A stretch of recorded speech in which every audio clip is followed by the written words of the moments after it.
প্রিয় বন্ধুরা, আমি এখন চলে এসেছি বাংলাদেশের দ্বিতীয় সর্ববৃহৎ গ্রাম পিরুজালিতে। চারপাশে সবুজ ক্ষেত। তো দ্বিতীয় বৃহত্তম গ্রাম, কিন্তু অন্য কি বিশেষত্ব আছে যে পিরুজালি চলে এলাম। এ হচ্ছে সেই মাটির রাস্তা, আর ঠিক রাস্তার মাথায় দেখা যাবে একটা গাছ, বাংলাদেশের বিরল একটা গাছ, নাম হচ্ছে জয়না গাছ, জয়না বৃক্ষ। এটা হচ্ছে বসন্তকালে পাতা পুরো লাল হয়ে যায়, হালকা সবুজ এখনো দূর থেকে দেখতে পাচ্ছি আছে, আরো কিছুদিন পরে আসলে পুরো লাল হয়ে যাবে। এইটাই হচ্ছে সৌন্দর্য।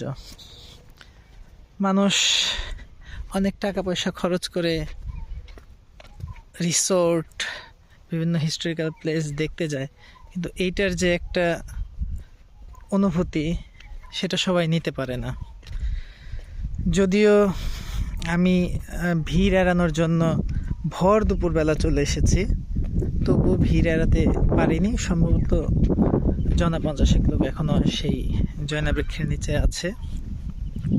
তার মানে শুধু গাছের ছবিটা আমি তুলতে পারবো না, তার আধা ঘন্টা ওয়েট করলে একটা সিঙ্গেল ছবি আমি নিতে পারবো।